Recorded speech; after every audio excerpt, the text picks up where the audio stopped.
What's up? This is Brandon London, and you're listening to the Big Blue UK and Ireland podcast. You hear that? The Big Blue UK and Ireland podcast. Let's go, Giants.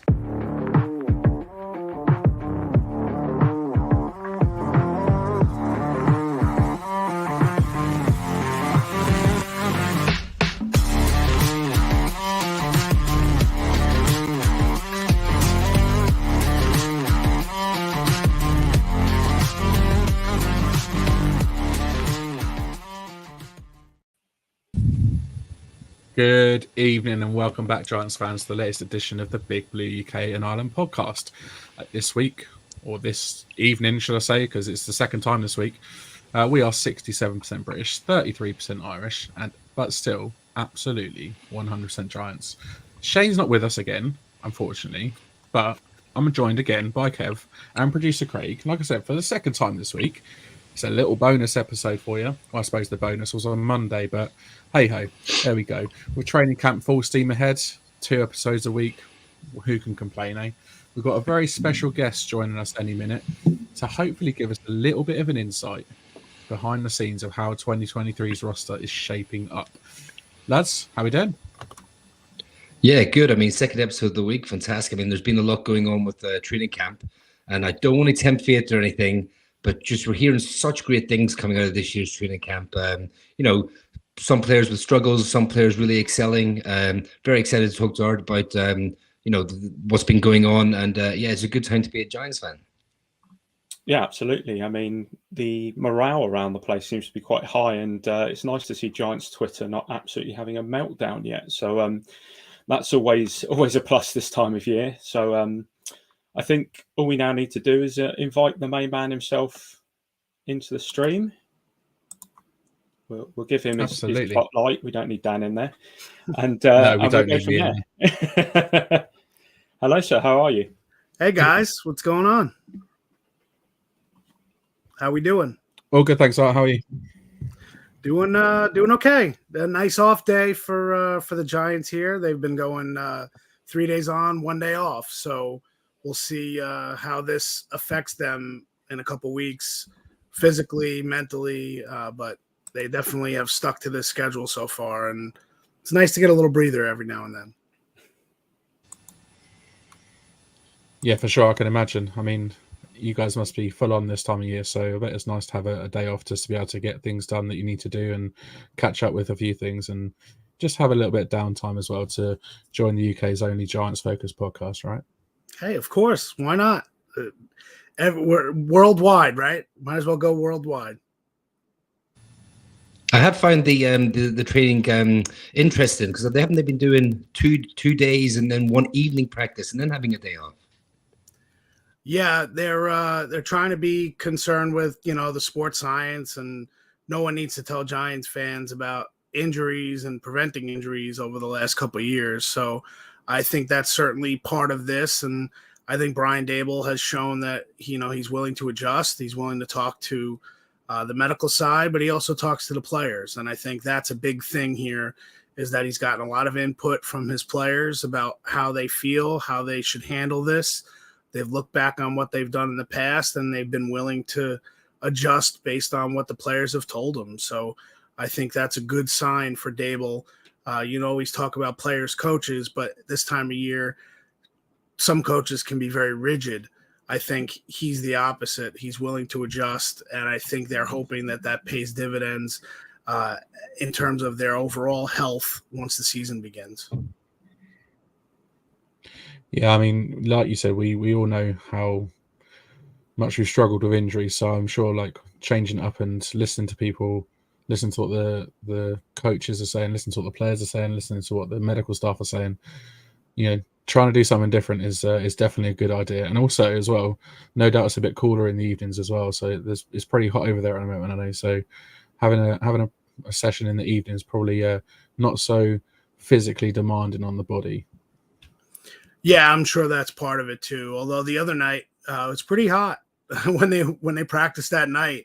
One of the hottest practices that they've had have been the 5 to 7 Eastern time here.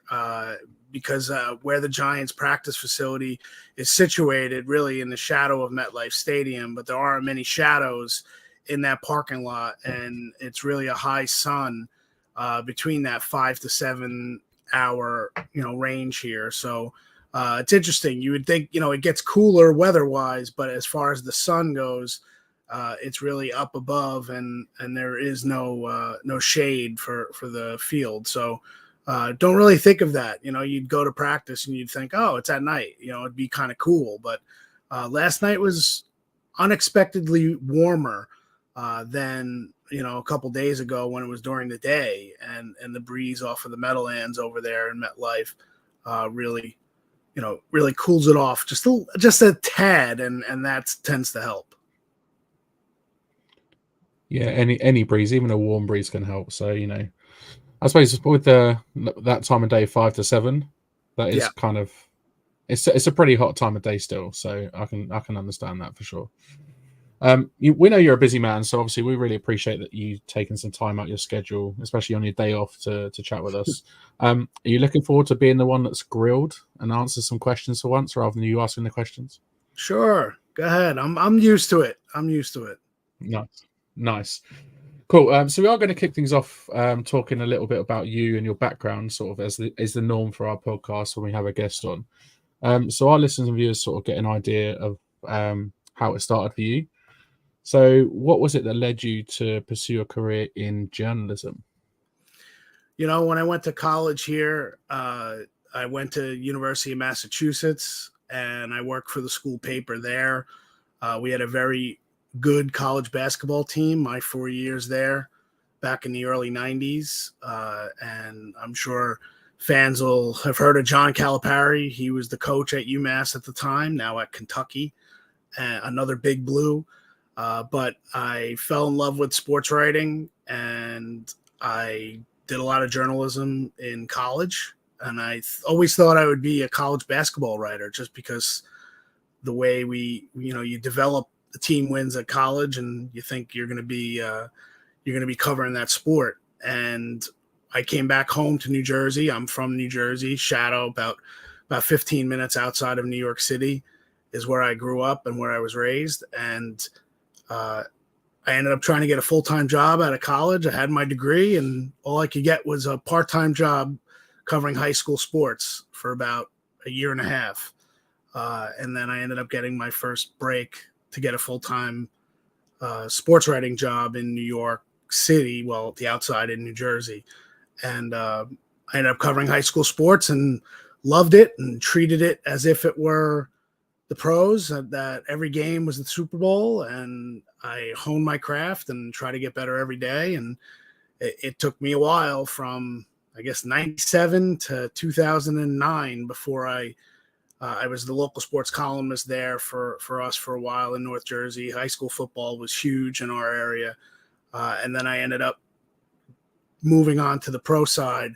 I was part of our coverage team in 09 and 10. And then when the Giants made the run to the Super Bowl, it was myself and our beat writer, kind of as a beat writer columnist position. And we followed them all the way to the Super Bowl.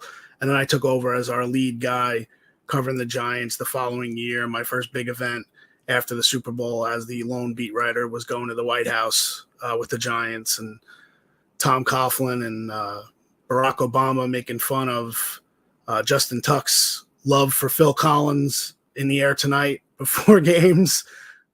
So that's kind of been that. And it's amazing. It's my 14th training camp in my career, and it feels like I just started a couple of years ago. So I'm one of the old heads now, and I certainly appreciate the opportunity that I have, and I'm still kind of pinching myself that I've been doing this long, and have that institutional knowledge that is very hard to obtain.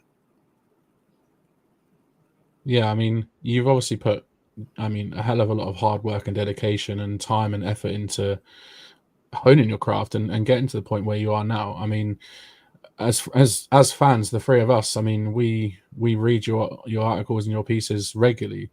We listen to your podcasts, and so I think you can tell when you've put a lot of hard work and dedication into a job, and you clearly have the passion for it, which is quite nice as well. So, you know, it's a pleasure reading your work. It's a pleasure listening to your work. So, and it's a pleasure having you on with us as well.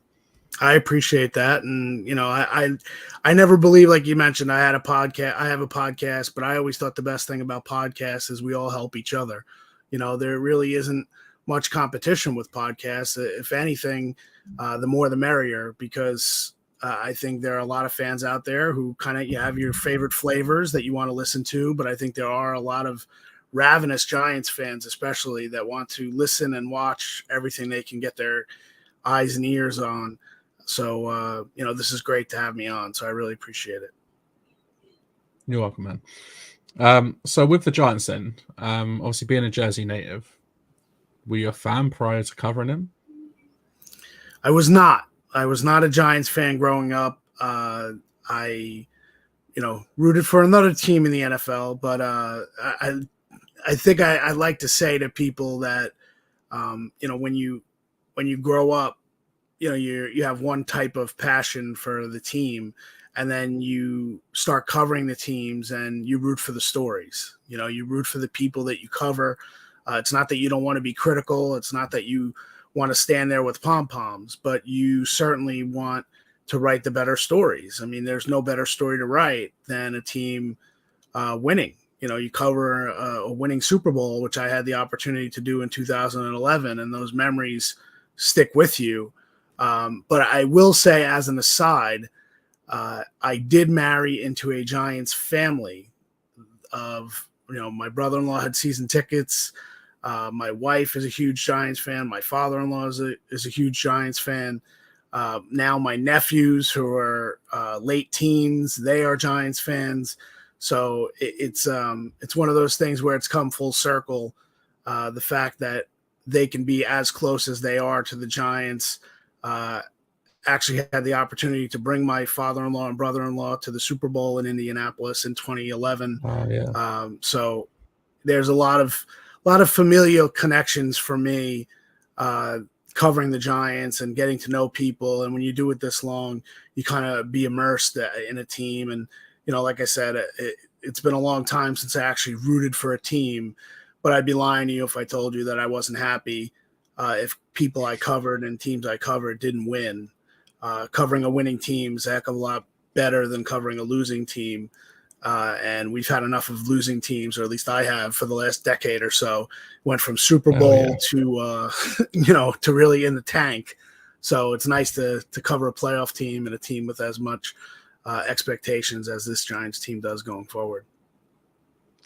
I mean, we all much prefer it when the Giants are winning. I mean, our first year on this podcast, the Giants had it was obviously the last year under Joe Judge and Dave Gettleman, and it was an awful year, and there wasn't many high points going into last year, sort of first year with Coach Dable and Joe Shane. We had so many high points throughout last year; it was unbelievable, and just that shift in the space of a year was an absolute joy covering the season last year. So long may it continue. Hopefully, it continues on this season as well. So you clearly obviously enjoy covering the Giants through good times. What's it like covering them through bad times when the team aren't so successful? It's challenging, but we got a lot of experience figuring out how to do it. You know, it becomes about the offseason as much as it is about the regular season. You know, the last three head coaches that I've covered since Tom Coughlin exited have lost their jobs either during the second season or after their second season as head coach. Ben McAdoo, Pat Shurmur, and then Joe Judge. I don't think anyone expected McAdoo's tenure to end the way it did. I think Shurmur was a little bit a different story. I think he was kind of a placeholder. That old adult in the room adage that Dave Gettleman kind of used. I think Pat Shurmur was kind of put in a very difficult situation, and they kind of used him for what they wanted to get this team out of the, you know, at least what they believed was turmoil from the McAdoo days. And then they brought Joe Judge in as a CEO, and unfortunately, the second season for Judge when things did not go well, I think, he acted out, I guess you would say, and responded. And I think he handled things probably a little bit poorly than what he would have said, or a lot poorly in some instances. So it's challenging. You get to know players and you want to see them win. You want to see them do well, and you see the pain in their eyes when you talk to them in the locker room. Evan Ingram is a perfect example. Giants made the playoffs in 2016. He gets drafted in 17, and his entire tenure at the Giants, he was a punching bag. Now, some of it through his own flaws in his game, or struggles, or problems in the coaching staff of how to use him. But the reality is, you feel for guys when you get to know them. And, that's the personal side of this that you try to appreciate when you're covering a team that's losing. It's their jobs on the line. I mean, it literally is their jobs on the line. Even the first round picks have to deal with what happens next, what happens, where do I go after my contract is up, because it's that difficult, that challenging. So to cover a losing team, it's challenging on everybody, but the off season is when the fans are really excited, and it truly becomes a 12-month a year job. It is already, but when the offseason carries more weight, the draft, the combine, everything carries more weight than what they did for half the regular season, it definitely is a scramble mentally to be able to figure out what the fans want to read about, what the fans want to talk about. And I think that's got good experience. I think I have a handle on it now, but I'm pretty good at this point. I think I'm good with trying to figure out what it's like to cover a winning team again. I'm good with that. If Joe Shane and Brian Dable want to keep going forward and winning some more games, that's good with me too. I mean, it's absolutely good with the rest of us as well. Like, they can carry on. They've got the recipe for success. So they can carry on winning. They can carry on having winning records. But you mentioned about, obviously, Evan Ingram. Obviously, his whole tenure with the Giants was as almost a little bit of a scapegoat, maybe. But I think we kind of forget sometimes that these are people, these are human beings. Like you said, their job is on the line. We look at them from sort of outside in, and we look at them as they're not performing. They're players. They're getting paid millions and millions of dollars. They should be performing week in, week out. But I kind of think sometimes we forget they're human. That nobody's perfect. So you make some really valid points there, and I think when you make that bond with people, and then you see them on these days where they've not performed up to the expectation, or they've not had a great season, and you see the emotion in their face and in their body language. I think it's definitely something to think about moving forward. As we're lucky that we have a winning team at the moment, but we can also remember what it's like to have a losing team in the past. That's for sure. Yeah, it beats you down. It really does. It beats everyone down, as a fan base, as the media who cover the team, as the team in the building. You don't get that sense until you're actually in the facility of how everything is intertwined, all the different departments, the business department, the cafeteria. You work for this team, and if you go home and all you hear about from friends and people you run into is, oh, you work from the Giants? Oh, they stink. Yeah. You don't, the chefs in the cafeteria don't have anything to do on the football side, but they wear that pain too. They wear that anguish, they wear that embarrassment at times. And I think it's definitely, it's that institutional knowledge I mentioned earlier, that when you cover this long enough, you truly have an appreciation for everyone that's involved in this whole thing. And that's why it was interesting when Brian Dable, when he was hired a year ago, or a year and a half ago at this point, with Joe Shane, he stood up in front of people who worked in the organization, in the auditorium, not as players, but stood up and said, call me Dabes. I want you to come to my office. I want to answer your concerns. I want you to feel a part of what we're doing here. And some coaches say it, but then when the monotony of the season rolls around and you've got so many fires to put out, you don't really carry that through. And I think Dable has done a good job himself, his personality, making everyone in the building feel like they're a part of what they have going on right now. And that's a credit to Shane and a credit to Dable, but also John Mara, who is in that building every day. You know, he takes a lot of heat from this fan base, and, you know, some is warranted. And he'll wear that, you know, he'll say, look, I understand, the mistakes we've made. That doesn't excuse the mistakes, but it's certainly, you appreciate the accountability. I do think that, John Mara being in that building every day, I mean, that's his job. He's working in the building. And I don't think the average fan truly appreciates that. They think of, well, if Mara's involved or Mara's there, that he's going to be meddling. No, he's the team president. He's in that building. He's got an office. He just doesn't have an office on game days. He's the one who comes to the building every day, drives, parks his car out in front. He's not taking limos or Ubers to the facility. That's his workplace. And I think, sometimes that's lost on all of us if we're not close enough to the situation to truly appreciate it. Yeah, and even just hearing that about John Mara is kind of, you appreciate that. You appreciate that he turns up in his own car every day and comes to work. He doesn't just sort of sit at home and get people to do his work for him. So that's quite a nice side of him to see there. All right, last one from me. So you get the opportunity to drop breaking news stories on social media and in your columns and things like that. And we know you probably won't be able to answer in a huge amount of detail, but how did you get wind of stories? And do you have sort of like rules that you have to follow regarding sort of timing and content that you're going to be posting? That's a great question, because it's really evolved over the years, because you meet so many different people at so many different levels. And obviously with social media, we all hear the term sources, the idea that someone has sources and everything is per sources. And then there's speculation as to who those sources are. And what I've learned through the years is that, yes, you have your level of sources, but I always get a kick out of the idea that someone says a well-placed source, as opposed to the one that you don't really trust, but you're going to put it out there anyway. That's kind of, one of those things where you look at it and you go, well, if you don't really trust that source, why are you putting that information out there? I'll give you guys an example that just happened to me 24 hours ago. I got a text message from a number that I did not recognize, and I won't say the player's name, but somebody told me it was a text that said, this player is going to work out for the Giants tomorrow. And when I looked at the name, it's a well-known name, I would say, in the league that's a free agent right now.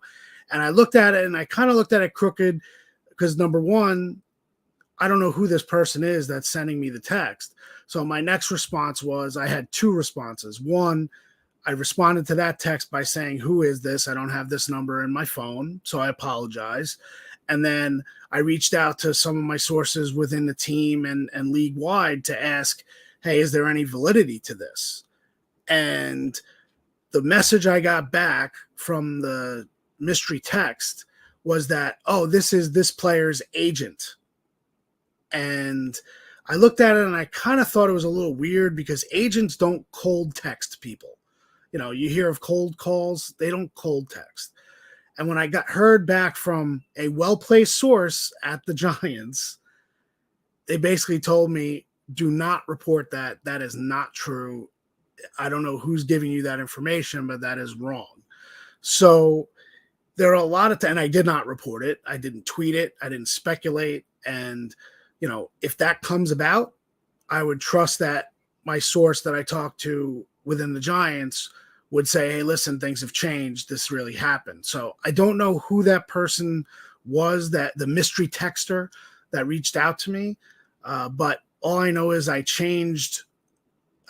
put that into my phone as fake, and I put the agent's name down, knowing that, someone's trying to pull a fast one. And if it's the real agent, then that person is trying to create some sort of story for his client, and it didn't happen. So long-winded answer as far as the breaking news stuff goes, but you have to be very careful, at least I do, through the years. And I've gotten burned from legitimate sources in the past, free agency being used by an agent saying the Giants are a leader in the sweepstakes on a Sunday night. And then Monday morning I woke up and that player was signing with the team, and clearly the agent planted that news and essentially had me write the story to scare the team that ended up signing him. So he got a little money out of it. And that's kind of how that stuff works sometimes. But most now, there are a lot of people in the breaking news realm who consider Adam Schefter or Ian Rappaport, some of the other guys, Mike Garafolo, obviously, who I have a lot of respect for, a good friend of mine, and others nationally, that agents and people in the team just consider them as a wire service at this point.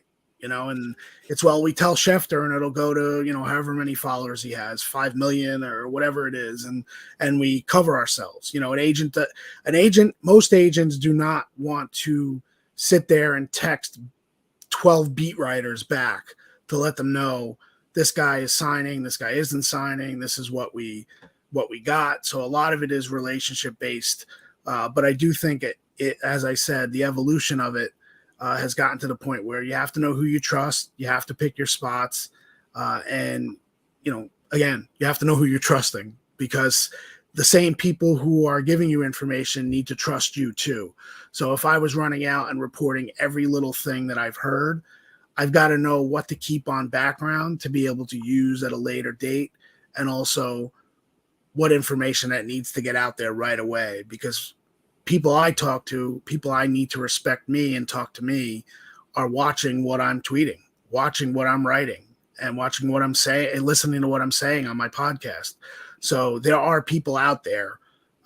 You may not know they're out there. And I'm not talking about the guys, the people who you hear about create burner accounts on social media. Not that.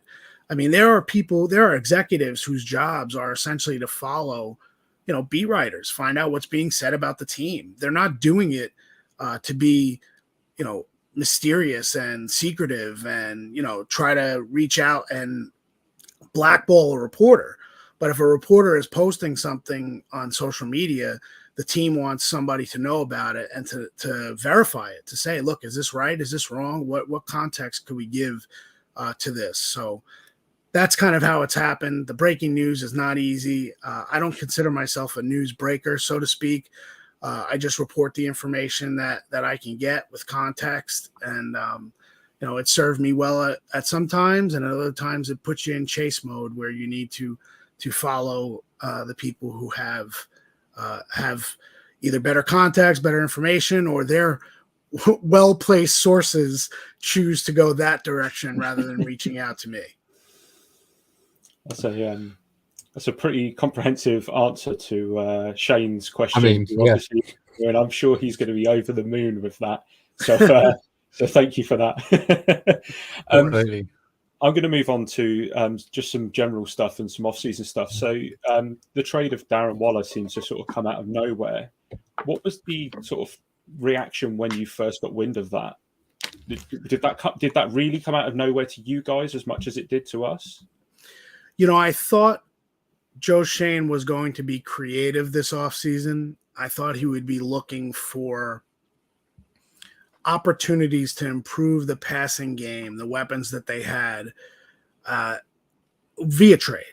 And there was so much attention on guys like T. Higgins and Brandon Ayuk with the 49ers that, maybe these guys who were going to be up for bigger contracts eventually, that their current teams wouldn't be able to pay them, and then they would be able to be pried away for an early round pick. Maybe you throw a first round pick or a second round pick to go get T. Higgins from the Bengals. But that was kind of on the surface. And I think underneath the surface, I think the Giants did a very good job of using their pro scouts and digging in on guys who might have needed a change of scenery. You look at what happened in Las Vegas with Josh McDaniels in year one. It was a complete disappointment, and that's probably putting it kindly. They ended up getting rid of Derek Carr. The way the season ended, there had been rumors a year prior that they were looking to trade Darren Waller, and they became unfounded. So that day, that specific day that Waller was traded here, yes, it took me off guard. I was surprised. I did not know that they had been talking Waller for a while. But when you put all the pieces together, that was the exact kind of move that Joe Schoen could have taken from a strategic standpoint. That you already have the contract in place. You can rework the contract a little bit. He's at the top level of a position that you consider a premium position. He's not just a tight end in tight end form.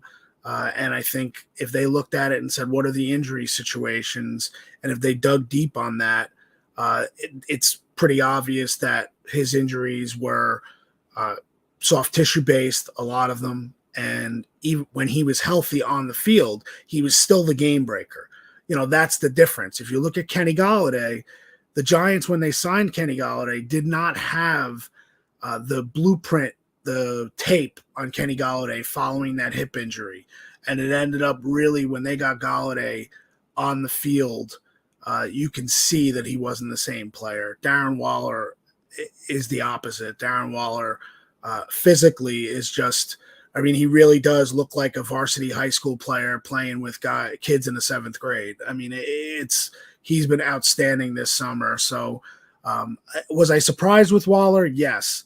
But it's the kind of move that I think this front office showed that it needed to make that leap in the passing game in year 2. So kind of carrying on from that vein with speaking about the front office, we're now going into year 2 with Shane and Dable. What's it like having to build a rapport with a new staff and getting them to open up to you? Is it relatively easy, and does it kind of depend on who it is? Yeah, I think it does depend on who it is. I do think it's easy when you've been around and you've established a reputation within the building. Guys who say they come in with clean slates, of course they come in with clean slates, but it's like with anything, you want to get a sense of who you're going to be dealing with. So, I don't think Joe Schoen and Brian Dable were handed a dossier with, pages and pages of here's this reporter, here's that reporter, here's this reporter. But I like to think that there's some sort of, starting ground based on people who are inside the building.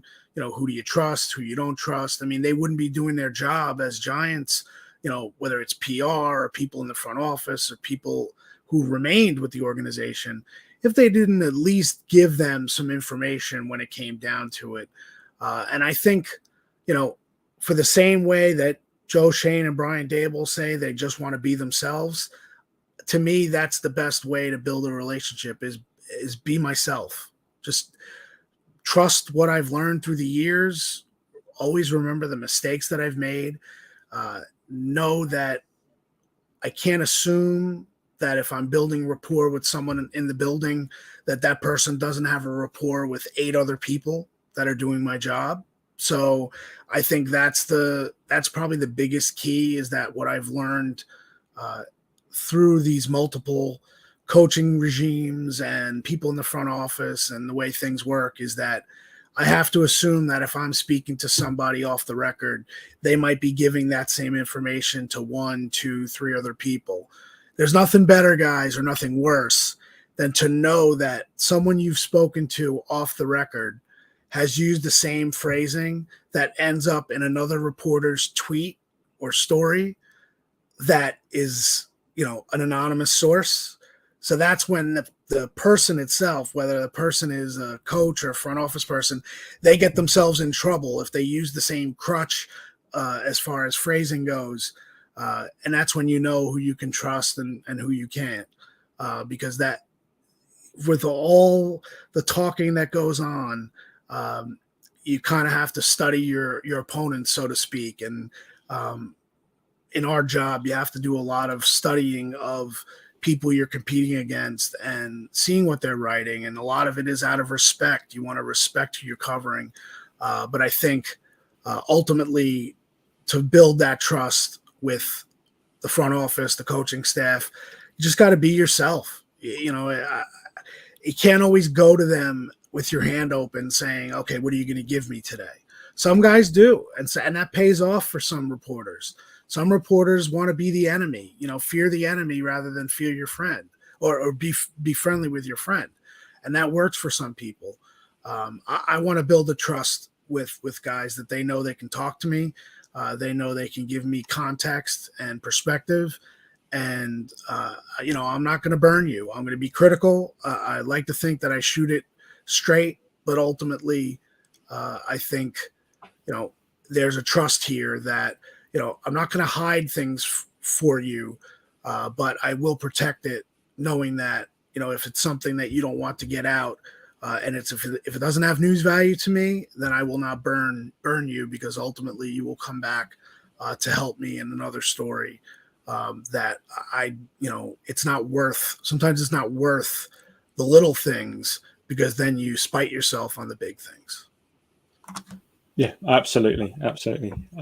I'm going to go off record here, Art, but or off the topic. But I could literally listen to you just talk all day about this kind of stuff. This is, and this is the kind of insight that maybe from for Giants fans over here, we just don't tend to get, because we're obviously in a different time zone, and a lot of the stuff that breaks is when we're either asleep or not awake, and obviously we stay up for matches and stuff like that. So it's kind of interesting to get the sort of real insight that maybe we don't get by being able to go to East Rutherford as often as maybe some of the people in America do. So, and now I've got a tough one. Barkley dominated the storylines prior to the start of training camp for obvious reasons. How do you reckon the running backs are going to bring back value to their position, and do you have any idea how this might play out next season? Sorry.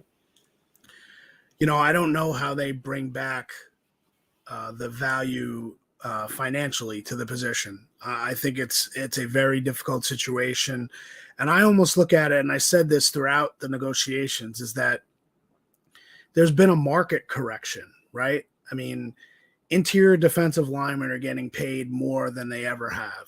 We saw what happened at the position. It's not just Aaron Donald, Jeffrey Simmons, Dexter Lawrence, Quinnen Williams, Darren Payne, and I'm sure there are guys that I've forgotten to this point, are all getting paid a ton of money. Corners, the value has gone up. Wide receivers are getting paid that more than they ever have. Outside linebackers are now edge guys, so they're getting paid. Not only left tackle, but right tackle is now getting paid almost to the level of left tackles, because of the way, people realize, Von Miller is rushing the passer and he's going against the right tackle. So now all of a sudden you need to pour money into that position.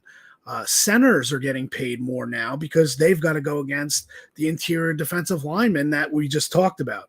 So I think there's a course correction a little bit, and the league, in a sense, is penalizing running backs, inside linebackers, off-ball linebackers, and safeties.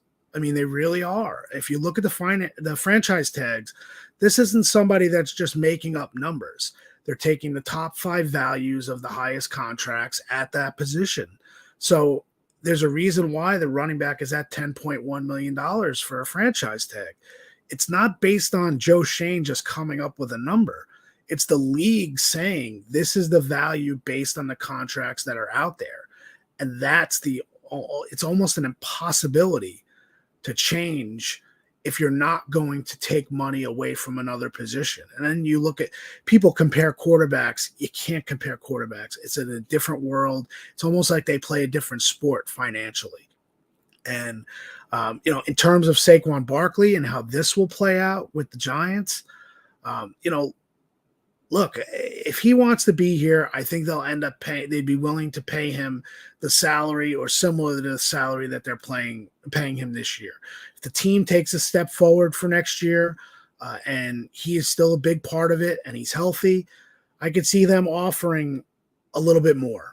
Do they go up to $15 million a year? I don't see that. But I think they would reward him. If the team is winning and he's still a big part of it next year, I think there would be a chance that they would give him a bigger contract than what they did this year, even though they have the franchise tag to use.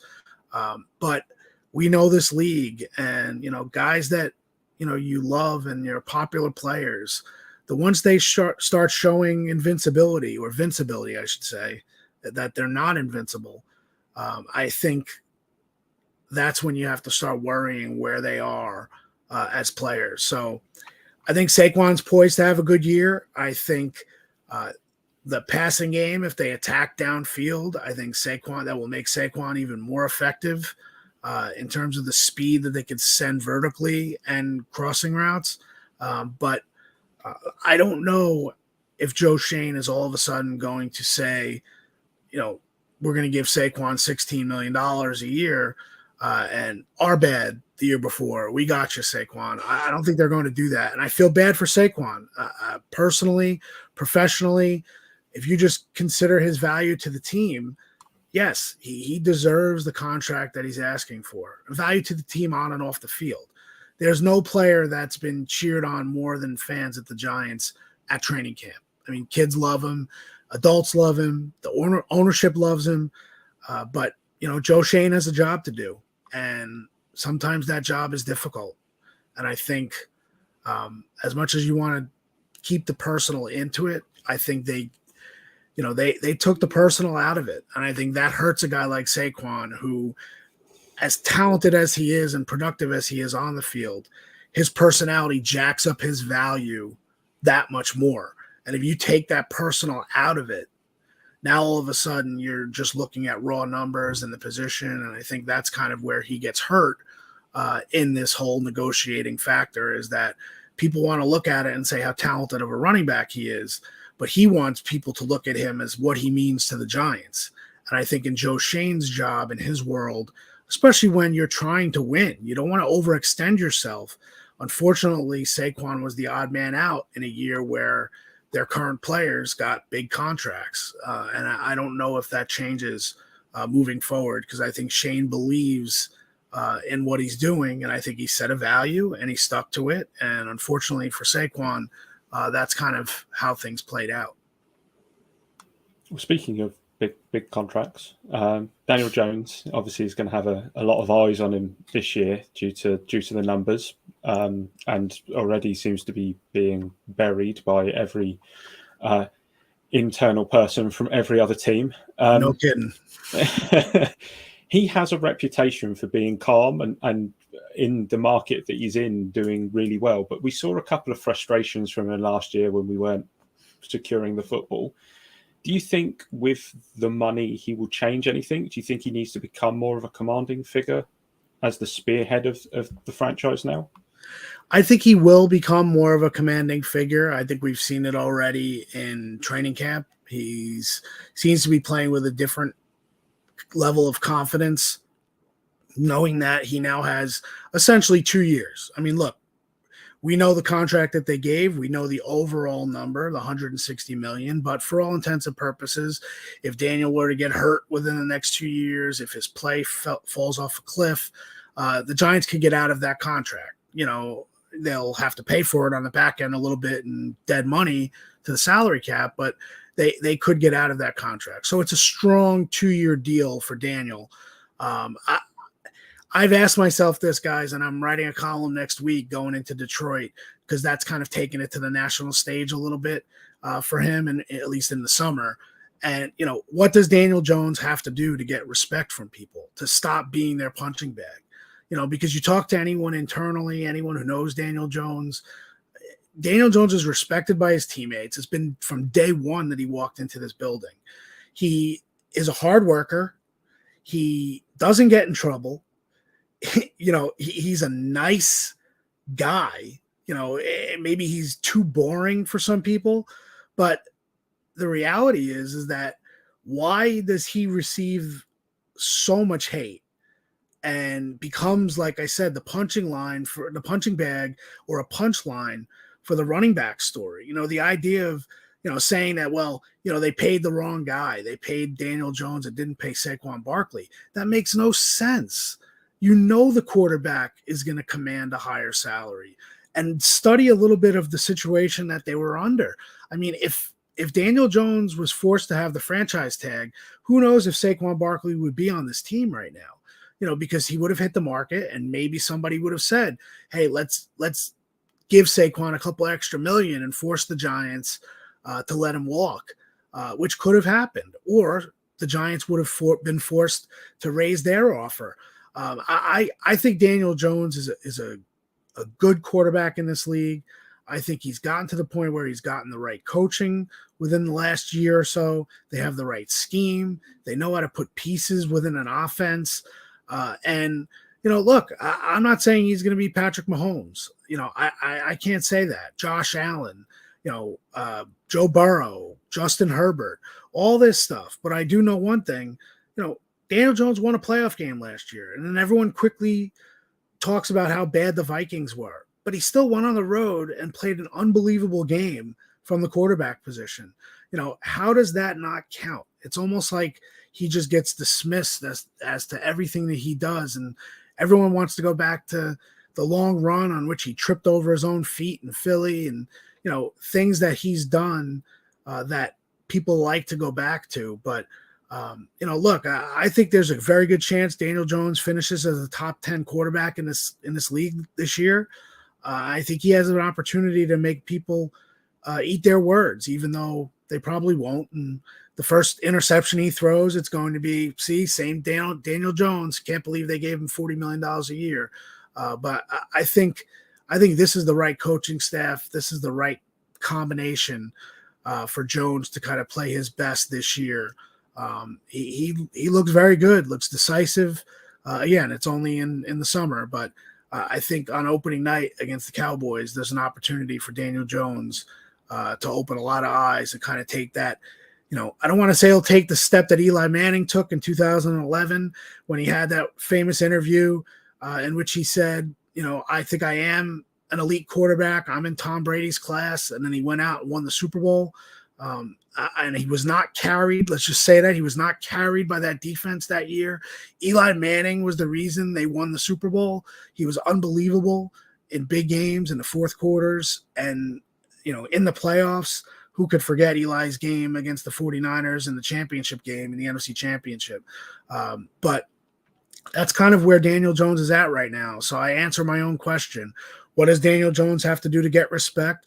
Well, Eli Manning won 2 Super Bowls and 2 Super Bowl MVPs, and he still is a punching bag by many. So probably nothing. It's just probably part of the idea that, you're not that cool guy. You're not Joe Burrow, so you're not going to get that love from anybody. You still don't even get it all from the fan base. So we'll see what Daniel Jones has to do. I think if he plays a clean season, I think that more Giants fans will embrace him as their guy. Yeah, I mean, we're thanks for that, Art. We're big believers in Daniel Jones, and we're also massive believers and big believers in what Joe Sheehan and Brian Daboll's managed to sort of put around him as well. Well, helping to invest in the O-line and also give him some more weapons. I know Darren Waller is considered that number one weapon, but also the wide receivers.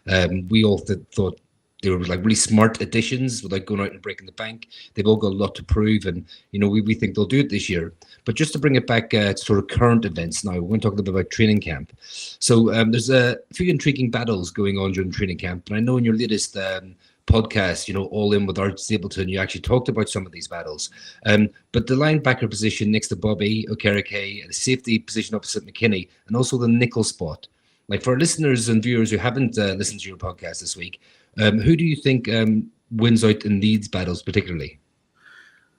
Well, let's go in order with what you were saying. We'll go inside linebacker first next to Okereke. I think Darian Beavers will win that job. He was coming on last year as a rookie, really flashed, is kind of that versatile piece. He was on that Cincinnati team in college with Sauce Gardner and several other guys who were drafted in the NFL.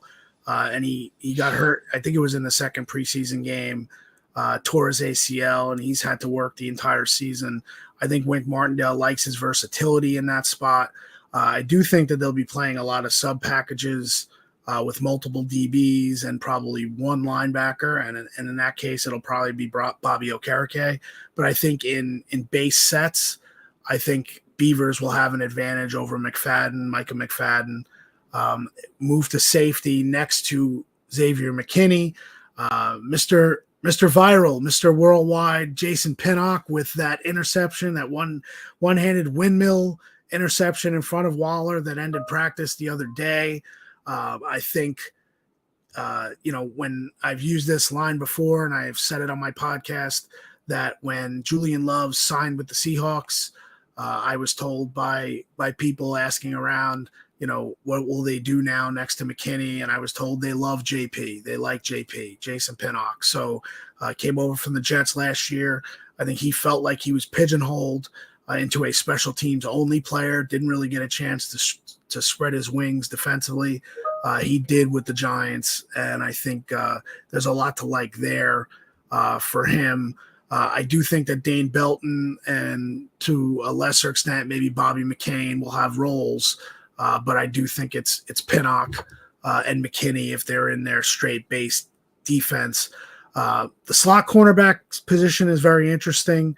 The other day we saw rookie Trey Hawkins, the third, 6th round pick from Old Dominion, get snaps on the outside opposite Deonte Banks, and Adoree Jackson moved and took some snaps in the slot. I think that might be something that they look at for opening night. With CD Lamb and the Cowboys running a lot of his routes out of the slot, you might want to have Adoree on him rather than Darnay Holmes or Cordell Flott, who's another second-year player that they're very high on. But if it's a straight defense, and I don't think Hawkins will kick inside, so I think if Hawkins is playing, he's on the boundary. He's not going to replace Banks or Jackson, but he could be in multiple packages. I think Flott is the guy in the slot. I think Darnay Holmes, it's kind of an inside football thing, but similar to what happened with Darius Slayton last year, his contract through, the bonuses that they get for high percentage of playing time as rookies, it's built into the CBA. And Holmes' salary cap hit is up over $2 million. So, that kind of puts a target on his back. Not that the Giants are looking to pinch pennies and make cuts like they did last year. But if Holmes does not win that job and he doesn't have a role on special teams, you can definitely see him being on the bubble come Labor Day weekend when they make those final cuts. So those would be my 3 guys, the leaders right now, 6 practices into camp. It would be Beavers at linebacker next to Okereke, Pinnock at safety, and Flott in the slot until they decide to move Adoree in for special circumstances. Then I think it would be Hawkins on the outside. Again, we're only talking a week, but Hawkins has looked very good. And I think he's opened some eyes that maybe a 6th rounder from Old Dominion is a steal at this point. Yeah, just talking about Trey Hawkins, we've both seen some of the clips and stuff and hearing really good chatter coming out about how well he's sort of adjusting and how well he's playing. But we haven't heard too much about the other late round draft picks. Have you heard anything about how Eric Gray's getting on, Jordan Riley and Javarius Owens and those players? Jordan Riley, the pads went on last night, Tuesday night, and he was out there a little bit. I think they were working him in rotation with the twos. Saw him out there a little bit. I think it's a little bit of a work in progress there. When it comes to Javarius Owens, he caught friendly fire on the first day of camp. They had a crossing route in the end zone, and he got banged up a little bit. So he missed, I think, day 2 and day 3, and then had an off day. So he's still working back to try to get back into the rotation. That's hard to do. As I mentioned, at the safety spot where they have some depth there, the 2 guys who are not running with the starters are the pairing for the second team. So now Gio has to try to break his way in. He's one of those guys that has to perform on special teams, and we'll see how he moves in the preseason to be able to get that. Eric Gray is an interesting one. Love the way he ran last night in the padded practice. Again, he's running, he gets some snaps with the 1s. He's with the 2s. He's with the 3s. I think next week, and to give my buddy Tom Rock of Newsday credit, he said this to me yesterday, next Friday night in Detroit, you're going to be watching that preseason game, and Eric Gray is going to have, 10 carries, 85 yards in the game, and he's going to be the guy that everyone's going to want to talk about because, the fifth rounder, really hasn't, he's not taking the spotlight in practice, made a heck of a catch out of the backfield. He could be that receiving option in this offense out of the backfield. Now, we know Saquon is Saquon and Matt Breida has a role, but it wouldn't be surprising to me to see Gray kind of push Breida a little bit for being that receiving option. The only thing we don't know, at least I don't know until we get into games, is how is Gray in pass protection. That'll be the big difference. Matt Breida is he's very good in pass protection, so he's kind of a valued player there in the backfield. So I think Gray would have to beat out Breida in order to be that second guy in the backfield. Could happen by midseason. I'd be surprised if it happens early, but I definitely think Gray has an opportunity.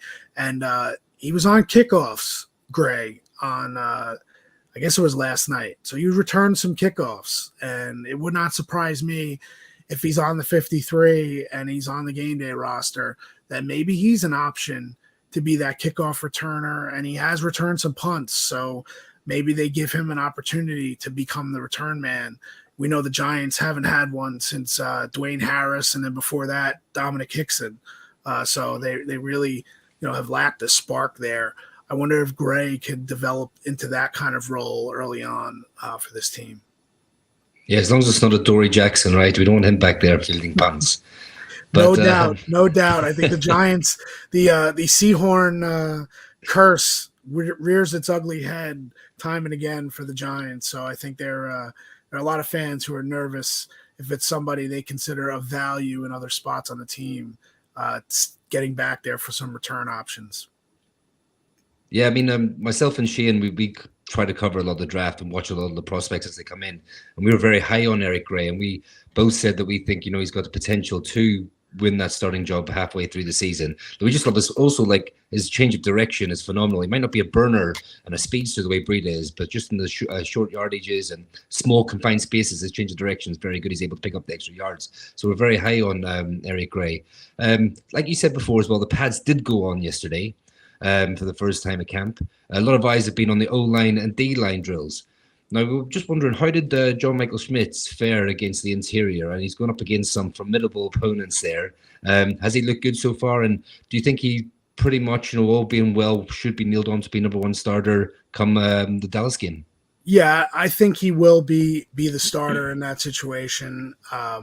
It's play strength, and look, the first snap that he took in one-on-ones was against Dexter Lawrence. And Bobby Johnson, the offensive line coach, said back in the spring, it's all well and good how you think a guy can do. Let him put the ball down, look up, and see 97 staring at him, and then see how he handles things. And the first snap was exactly how you would expect. Dexter Lawrence just blew him up, knocked him back about 15 yards. Then the next one, the one-on-one, Schmitz kind of held his own a little bit. And then in team drills, Schmitz snapped one over Daniel Jones's head. I think it was the first or second play, and you could see Dexter Lawrence. I use the term snarling. You could see that he was just dug in right in front of John Michael Schmitz.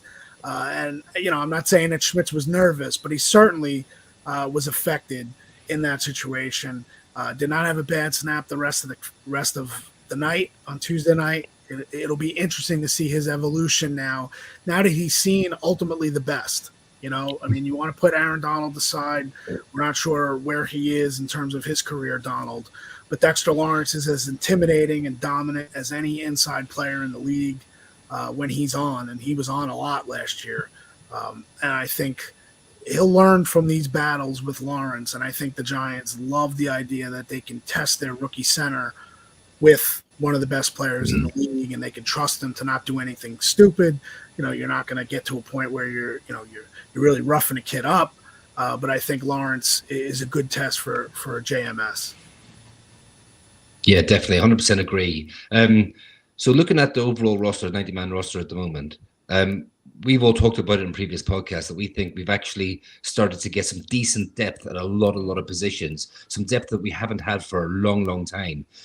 So in your opinion, like looking at the roster right now, what do you think is the biggest strengths of it and also the biggest weaknesses?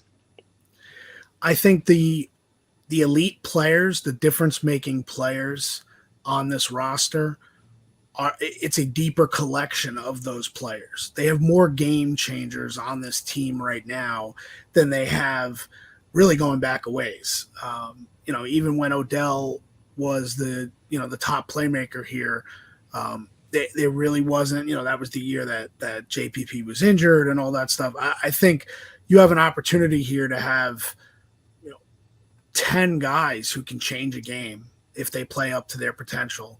And that's you want to include Daniel Jones being on top of that. I think you would say that. So I think that's probably the best thing I can give to this team is that they not only added depth, but they added depth in players that can change games. So it remains to be seen. Some of the younger players need to take that leap. But if Kayvon Thibodeau can become the player that we saw at his best last year, which was the Washington game in prime time, if he can play like that and bottle that up, now you're talking about teams going to have to look at Dexter and Kayvon and a healthy Leonard Williams. And I think that's kind of where they're at. I think the biggest weakness, I guess, is you're still unsure of what the interior of the offensive line will look like. We think John Michael Schmitz will be a good player. You don't know if a rookie is going to come in and be a solid player, especially against the teams that he's going to see in this division. Giants were 0-5 against Dallas and Philly. One of the reasons they were 0-5 is that interior line defensively of the Eagles just dominates opponents. They wear on you. Fletcher Cox, the guys on the edge. Now you have Jordan Davis. They have guys that they're going to roll in and out. So that would probably be my biggest weakness. I think Deonte Banks is going to be good at the second corner spot. So I'm not necessarily worried about, the starting corners. I think they'll be okay there. Obviously if somebody got hurt, now you're talking about, injuries can change the complexion of this roster. And as much as they're deeper than last year, I think they're deeper in spots. I don't think they can handle losing these elite players. They need their best players to change games in order to win games this year. And they got that last year. I mean, you have to look up and down Jacksonville, Baltimore, the Green Bay game. There are guys that made big plays for this team, and those are the ones that are getting paid to do so, and they need to be those guys. And I think that's kind of where I'm looking at it as, positives and negatives as far as the roster goes. So just one quick last one for me. Players like Leo Williams and Adoree Jackson, do you think that they are in sort of an audition for a new contract in this final year of their deals? I think it's wide open at this point. I think the Giants, value Leonard Williams. I think if he's healthy, and again, neck issues are difficult. We're not sure how his neck is going to respond week one when he starts getting banged around by the Cowboys. It's something that, he admitted last year was really a nagging thing that bothered him all year. I think that's one of the reasons why the Giants haven't even looked into seriously to getting Leonard Williams to agree to a new contract, to lower his cap number this year, to extend him a little bit. It's not that they don't think he's a good player. I think they trust Andre Patterson, who's the defensive line coach, and Patterson has nothing but good things to say about Dexter Lawrence and Leonard Williams playing together. So, and he's only 28. So, I mean, Leonard Williams, it's not like he's 34 and all of a sudden you're saying he's on his last legs in this league. So if he proves to be healthy, I could see Leonard Williams re-signed here. The thing on the back end with Adoree, look, corners are going to make big money. And at this point, if Adoree has a big time year, and if, again, they're all ifs. If Trey Hawkins is coming on and he's a 6th round pick, and all of a sudden you can look to next year and say, okay, you've got Banks on one side, Hawkins on the other, and Flott at slot. Well, now, of course, you're looking at, okay, where does Adoree fit? So if I had to guess right now, I think Leonard Williams has a better chance of getting a bigger contract next year than Adoree Jackson. But both, I think they have to both play well, and the Giants have to do well as a team with them a big part of it, to make Joe Shane and the front office and the coaching staff look at it and say, we can't afford to let these guys go. I think they have some young guys that they really like to see blossom a little bit. And that will really decide the fate of where Leonard is and where Adoree is. But like I said, I think the depth at defensive line is probably helps Leonard Williams more than maybe Adoree is being helped this season, even though premier position, you always want a premier corner. That's a premium position, but I don't think right now anything that they're going to be determined one way or the other, whether they're here or not next year. And of course, there's always the tag. That's true. Well, it comes back to the running back, and of course Xavier McKinney too is going to be up for a contract next year. So we'll see. He's another guy who really has to play well this year to kind of reward the faith that the Giants fan base and people in the building think he can be. I don't know if Xavier McKinney's reputation around the league is as high as what it is inside the building. So when that comes to negotiating, I don't know if that helps him. I think the Giants may look to get him on the cheap earlier rather than later this year. He's one of those bye week guys that if he's playing well, you want to get him early because if he hits the market after a big year, you might not want to pay a safety that money. So it'll be very interesting to see how that plays out. Yeah, we all rate McKinney pretty highly on this podcast. So it's a shame he's a good player. It's a shame he doesn't get the recognition around the league that he deserves because he's definitely turned into a top player. Now, obviously, we've kept you on for just over an hour, so we don't want to keep you up too much longer. Would it be cool to ask you just a few sort of little quick fire questions just to round out the podcast this evening? Sure, go ahead. Yeah, cool. All right, so first up, outside of the Giants, obviously, favorite sports team? New York Yankees. Yeah. just a shame they suck at the moment, right? Yeah. Season's over. We're on to 2024. 100%. Number 2, then, favorite stadium apart from MetLife? I was in SoFi. That was great. Baltimore, the Ravens Stadium has a great sight line, and I know Giants fans don't want to hear it, but there's nothing like Jerry World in Arlington, Texas. You drive up, you think it's a spaceship that we're being taken over by aliens. So those would be my top 3. I'm very much looking forward to going to the stadium in Vegas, the Death Star, to see what they got going in there. I hear it's great. So that would be my group. Nice. The Eli Manning Stadium, yeah. Yeah, exactly. Your least favorite stadium then? RFK, FedEx Field in Landover, Washington's. Maybe they make improvements, maybe they get a new stadium with the new ownership group there, but Daniel Snyder did whatever he could to kind of squeeze everyone. And if you haven't seen the photos and videos that we put up every time we get to the press box there, they got windows with panels that block your sight lines. We're in the end zone, the press box. Who thought of putting a press box in the end zone? And it's brutal. That stadium is brutal. I think everyone says the same about FedEx Field. I think it's awful.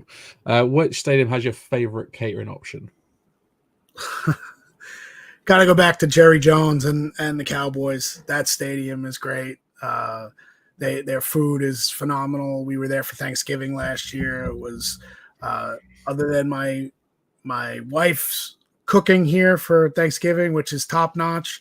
I'd say Jerry's Thanksgiving is number 2 behind it. It was great. Everything's bigger in Texas. Yeah, no kidding. Favorite game you've attended as either a fan or a journalist? Most memorable game is the NFC Championship game when Eli got pummeled and they ended up winning. I remember standing in the hallway opposite the late Judy Coughlin. She was waiting for Tom to come out after they won that game.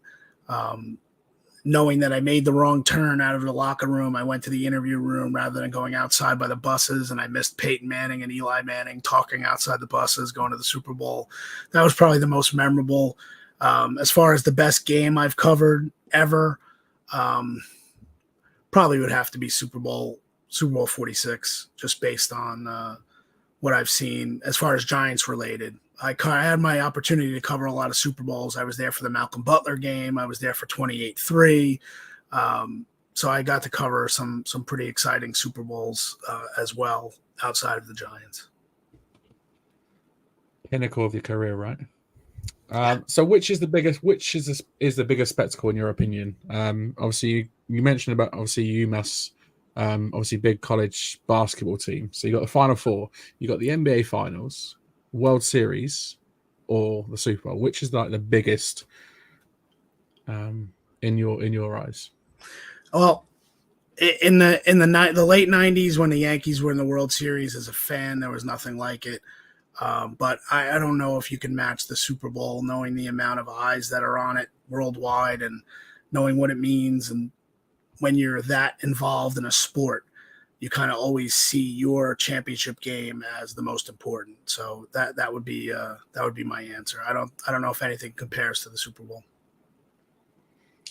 No, I don't think it does. And last one, if you could choose 3 dinner guests from anyone alive or dead, who would they be and why?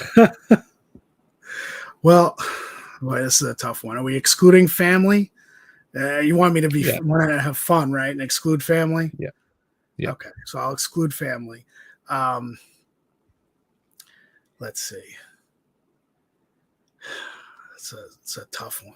It really is a tough one. I never really gave thought of it. I'll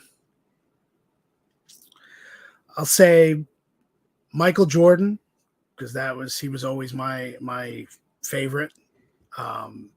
Derek Jeter, and let's see, one more. That's a tough one. You know what? I'll spice it up a little bit, and I'll say Bill Clinton. So Michael Jordan, Derek Jeter, and Bill Clinton. To be fair, I'd love to be around that table for dinner. Even just to meet the captain, but the other 2 would be cool as well. Yeah. Awesome. Well, Art, thank you so much for coming on the show this evening. Thanks for taking the time out of your busy schedule and having to speak to us for the sort of last hour or so on your day off. But just for our listeners and viewers' benefit, where can they find your work if they don't already follow you? You can follow me you can get all my coverage at northjersey.com. We're starting up a newsletter next week. That'll be kind of our go-to place for everything we do, Giants, the podcast, all the coverage, all the stories. You can get that at northjersey.com/allin, which is the name of my podcast. And you can check out my podcast on all your favorite podcast platforms. We're also on YouTube, starting to try to pick that traffic up. That's All In with Art Stapleton, a New York Giants podcast. Awesome. I think producer Craig, we've already got that subscription to the newsletter going, haven't we? We have indeed.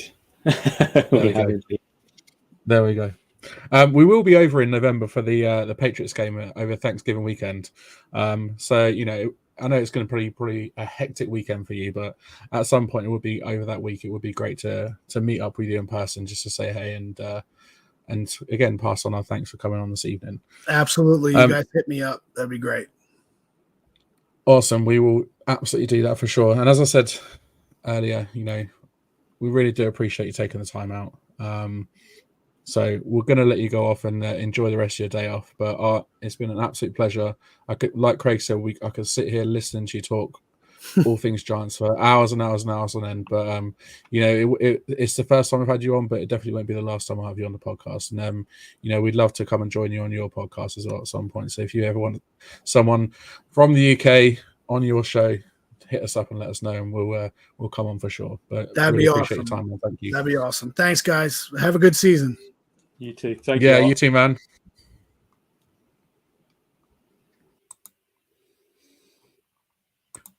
Kev's in the spotlight. There we go. Alrighty. There we go. How was that? I mean, like I said, you could sit there listening to the man for hours. But unfortunately, Giants fans, that is all we have time for this week. We'll be back next week, Wednesday evenings, 8:30, as usual, to dive into our cornerback depth chart to round out our breakdown of the 2023 roster. So make sure you tune into that, because that will be an exciting episode almost always as well. Anything else to add before we go, gents? I mean, no, I mean, just so good to have Art on. It was absolutely some great insight there. And like I said, you can listen to him talk about Giants all day long. It's good to hear, some of the views that we've also expressed in this podcast in the past ourselves, So, it's just great to have him on. And I'll tell you what, I cannot wait for this first preseason game. I know it's going to be a lot of backups. It's only a week Friday now, but it's Giants football. And we can see some of these the battles that have been on in camp to see how these players get on the field. Yeah, absolutely. The spotlight is always on the big stars, but we want to know what the backups are going to be like. Art spoke there about players like Eric Gray. We brought up Owens. We brought up Riley. They're the players who are really going to have to stand out in these games, and they're the ones that we're going to be looking at. So, and it'd be nice to kind of get into the flow of, reviews and previews again after so long of just talking about whatever we kind of think up on the day a few days before. So I am very much looking forward to it. But a massive thank you to Art for coming on. The stars aligned with our schedules, and he had a day off today, and we really do appreciate him coming on for the time that he did and gave us longer than we said as well. So we really appreciate that. Yeah, echo everything you said, man. And it was quite a last minute confirmation that he was coming on this evening, so hence why we've pushed cornerbacks to next week. But no, a joy and a pleasure to have him on this evening, and we hope you've enjoyed it too, listeners and viewers. So let us know what you think. Let us know if you want more guests on the pod. We'll try our very, very best to get some more guests coming up in the near future as well. Remember to subscribe to that YouTube channel, hit the bell to get the latest updates and notifications. Follow us on Twitter, on Facebook and Instagram. Just search for Big Blue UK and Ireland, and you can get in touch with us either via any of those social platforms or email address as well, bigblueukirl@gmail.com. We are part of the Full 10 Yards Network. Check out the site full10yards.co.uk/Giants. And lastly, we are all part of the New York Giants Fans UK group, so give them a follow too. They're on Facebook, Twitter and Instagram. Go say hey to the guys, and I believe they're on Threads now as well, so if you're on Threads, give them a follow on there as well. Kev, Craig, my thanks as ever go to you both, and to Art again for joining me, and to you, the listeners and viewers, for tuning in. We're signing off till next time.